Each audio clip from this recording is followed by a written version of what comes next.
I never thought a simple evening could shatter my world. It was a quiet return from Aunt Linda's retirement party. The house was silent, almost eerily so, as I walked in. Marcus, my husband of 3 years, was sprawled on the couch, absorbed in his phone. "Hey, Evie," he mumbled without looking up. I forced a smile, my mind elsewhere.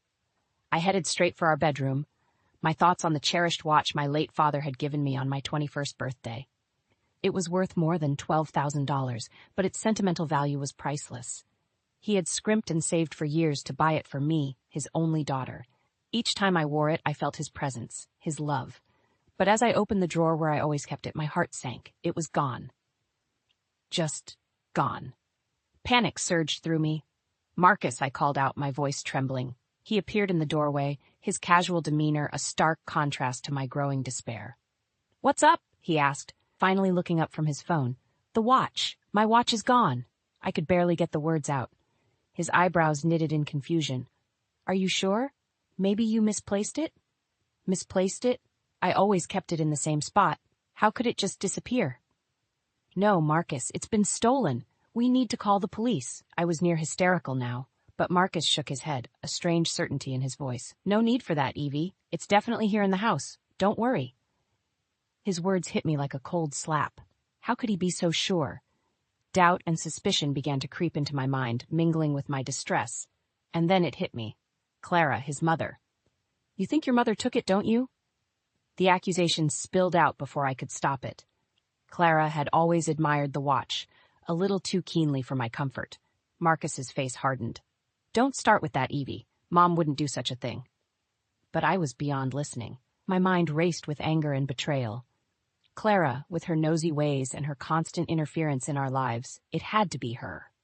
"I'm calling the police," I declared, my decision firm. "No, Evie, don't." Marcus's voice was sharp, but I was already dialing. I reported the theft, my hands shaking. As I hung up, Marcus just stared at me, a mixture of disbelief and anger on his face. "I can't believe you just did that," he said quietly. I wanted to scream, to cry, to lash out, but instead, I stood there, feeling the first cracks in our marriage. The watch was gone, but something more valuable had been lost. Trust. As Marcus retreated to the living room, I slumped against the wall, a sense of isolation wrapping around me. The police would come, questions would be asked, and accusations made. But deep down I knew that no matter what happened next, things would never be the same again. In that moment, I realized the bitter truth. I was living with a man who might choose his mother over his wife, and the thought chilled me to the bone. The days that followed were a blur of cold silences and unspoken accusations. Clara, Marcus's mother, was oblivious to the storm brewing in our home, or so it seemed. Her visits, once merely annoying, now felt like a deliberate invasion. On a Friday evening, Clara arrived with her usual pomp. "Evelyn, darling, I brought your favorite, lemon pound cake," she announced, placing the cake on the kitchen counter as if she owned the place. I forced a smile, my grip tightening on the kitchen towel. "Thank you, Clara. That's thoughtful." Clara waltzed around the kitchen, humming a tune, while I struggled to keep my composure. She opened cabinets, rearranged my spices, her every action setting my nerves on edge. Marcus, as usual, was no help. "Mom's just trying to be nice, Evie. Don't be so uptight," he whispered, his hand on my shoulder. I shrugged off his touch, my frustration boiling over. "Nice? Marcus, she's treating our home like it's her personal playground."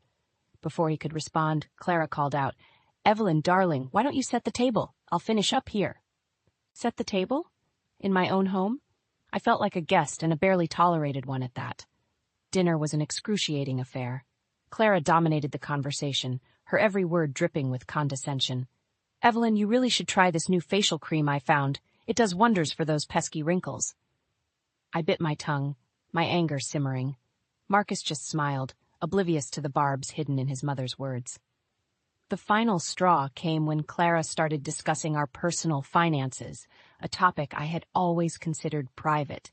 "Marcus, dear, you really should invest in real estate. Evelyn's little job is cute, but you need something more substantial for the future." I couldn't take it anymore. "Clara, with all due respect, our finances are none of your concern."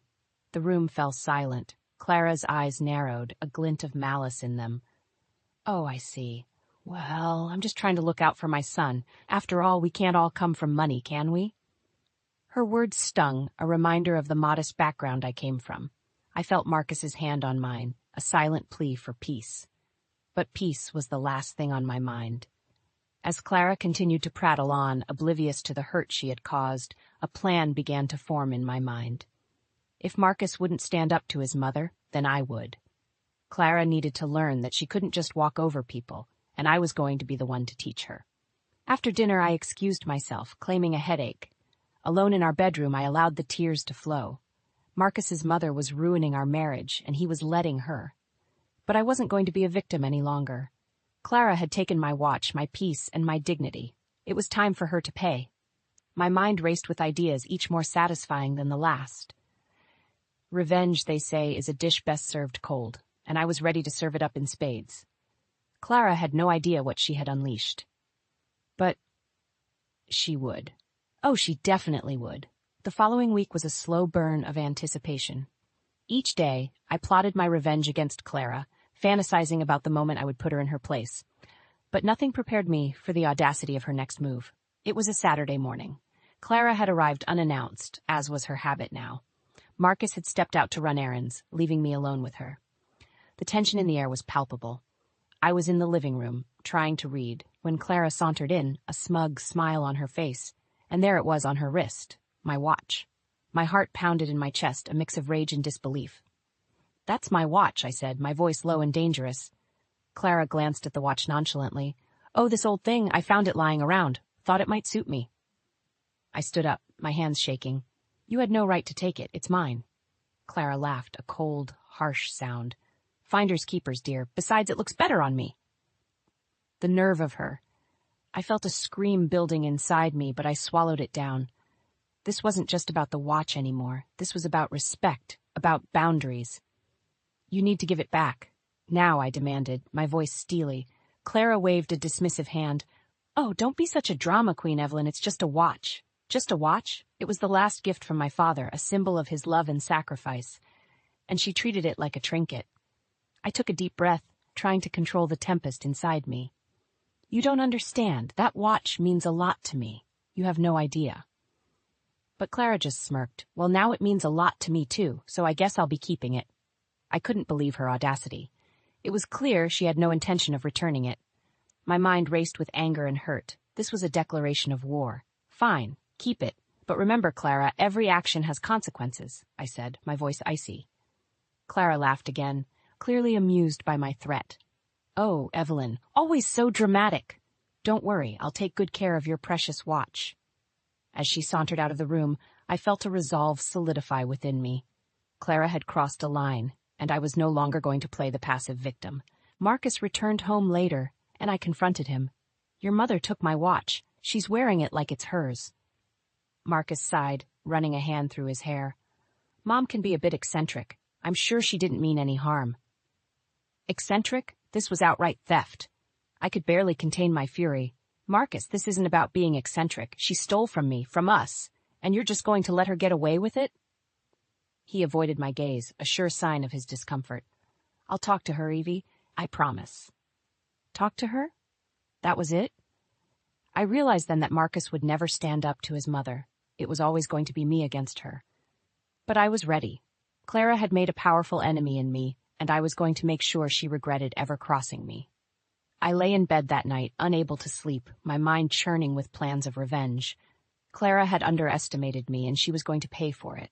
I was going to get my watch back, and I was going to make her suffer for ever thinking she could take it from me. The battle lines were drawn, and I was ready to fight.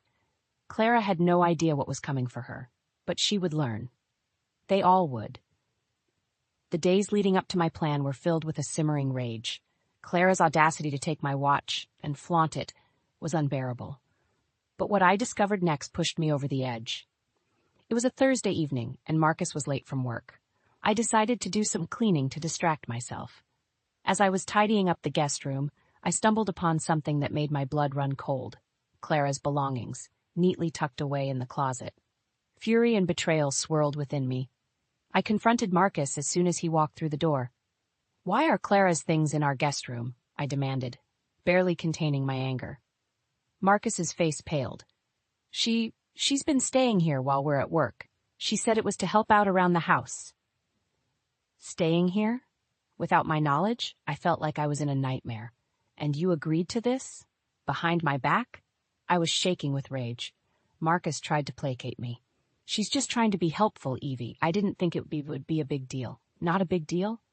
His mother, the woman who had stolen from me, was invading our home, and he thought it wasn't a big deal? This is our home, Marcus. Your mother has no right to be here without my consent. Marcus sighed, looking exhausted. I'll talk to her, Evie. I'll sort it out. But his promises were empty. I knew then that I had to take matters into my own hands. The next day I waited for Clara to arrive.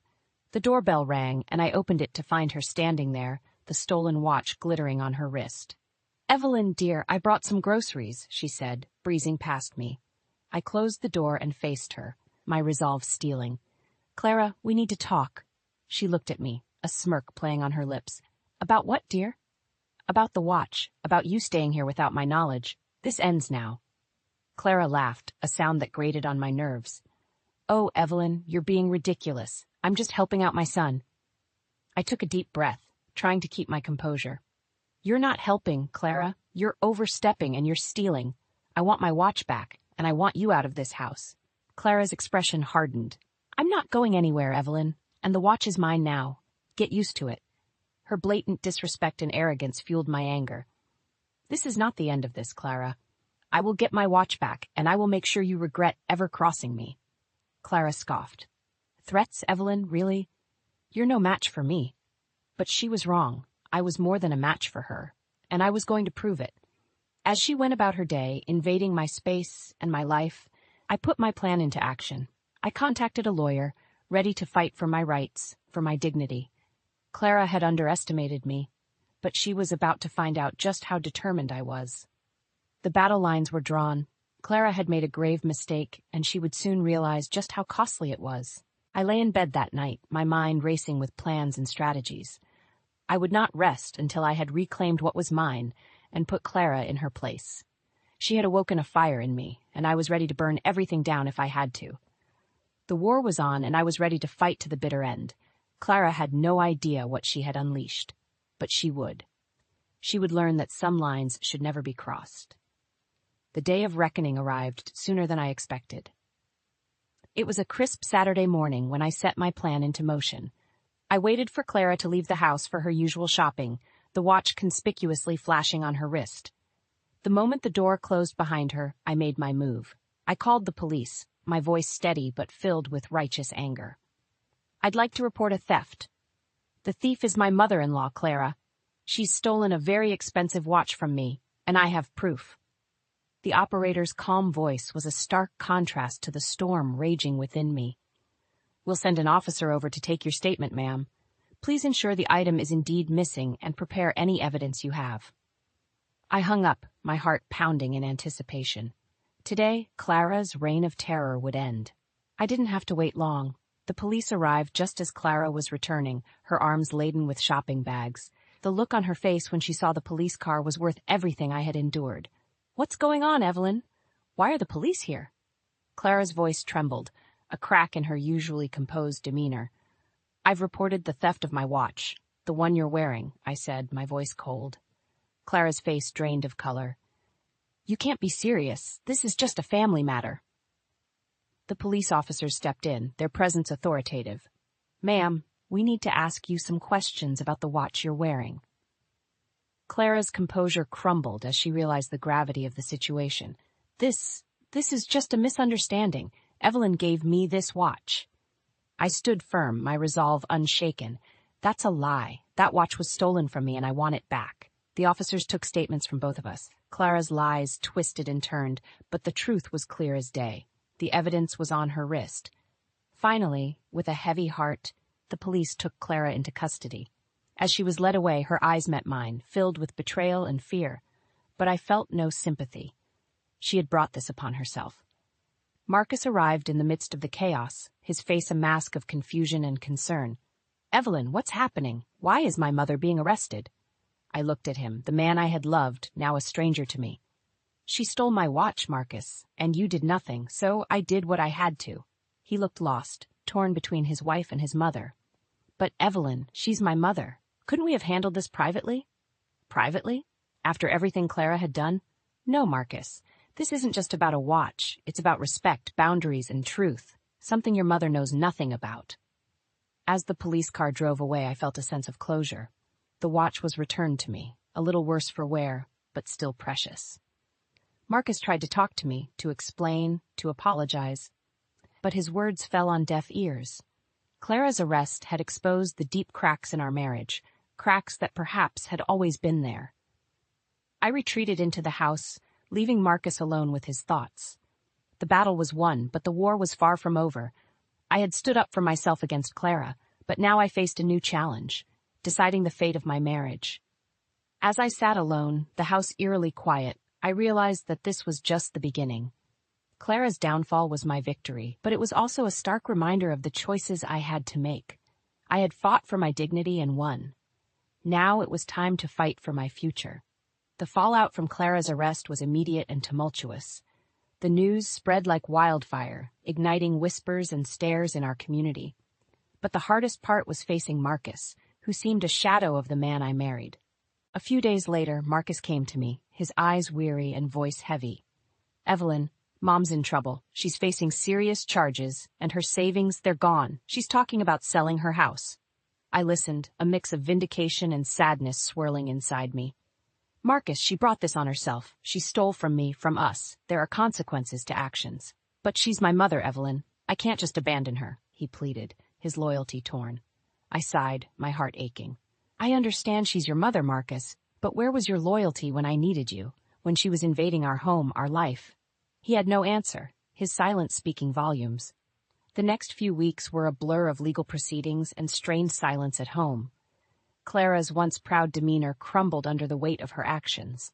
She was found guilty and faced not only legal repercussions but also public shame.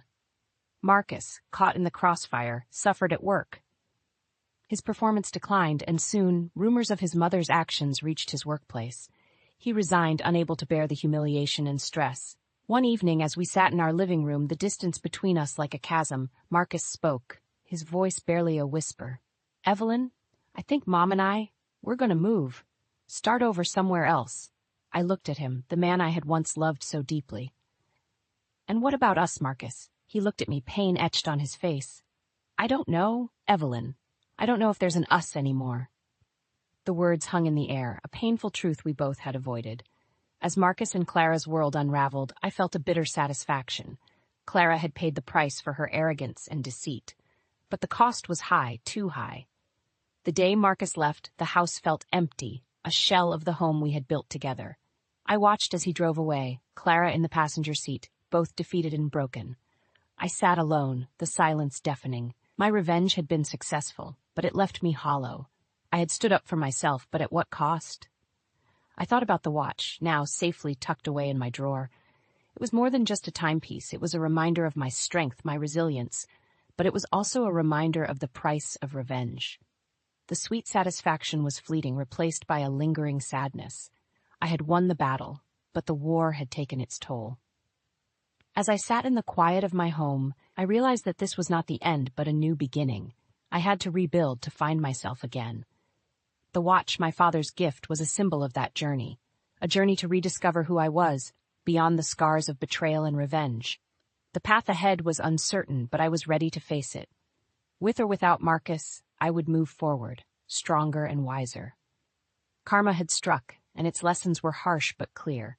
It was time to leave the past behind and embrace a new future. One step at a time.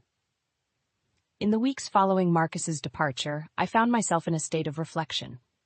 The house, once filled with the noise of our life together, now echoed with silence. It was in this silence that I began to confront the reality of what had transpired. My revenge against Clara had been successful, but it had come at a great cost. I had lost my husband, and in many ways, a part of myself. But amidst the ruins, I found a sense of empowerment. I had stood up for myself, something I realized I had been afraid to do for too long. One evening, as I sat looking at the watch, a symbol of my victory and loss, my phone rang. It was Marcus. His voice was different, tinged with regret and sadness. "Evelyn, I just wanted to say, I'm sorry. For everything. I should have stood by you. I let you down."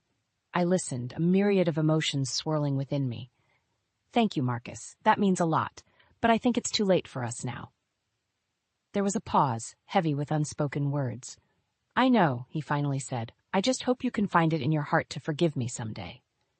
I sighed, a weight lifting off my shoulders. I already have, Marcus, but forgiving doesn't mean forgetting. We both need to move on. After the call, I felt a sense of closure. The chapter of my life with Marcus and Clara was over, but a new one was waiting to be written. In the months that followed, I focused on myself. I reconnected with old friends, took up hobbies I had long neglected, and started to rebuild my life, piece by piece. Clara, on the other hand, faced her own demons. The legal consequences of her actions had left her financially and emotionally drained. The once proud and imposing figure was now a shadow of her former self. Through mutual acquaintances, I heard of her struggles, but I felt no joy in her downfall. It was a sad end to a sad story.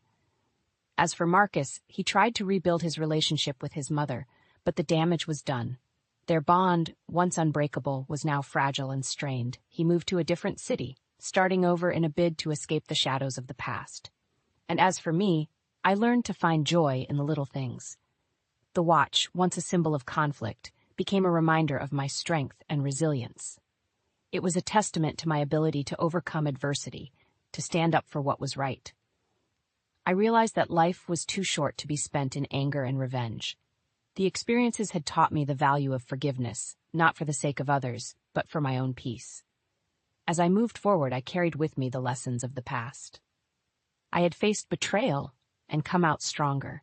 I had learned the hard way that sometimes the best revenge is to let go and live well. The watch ticked on, marking not just the passage of time, but the beginning of a new chapter.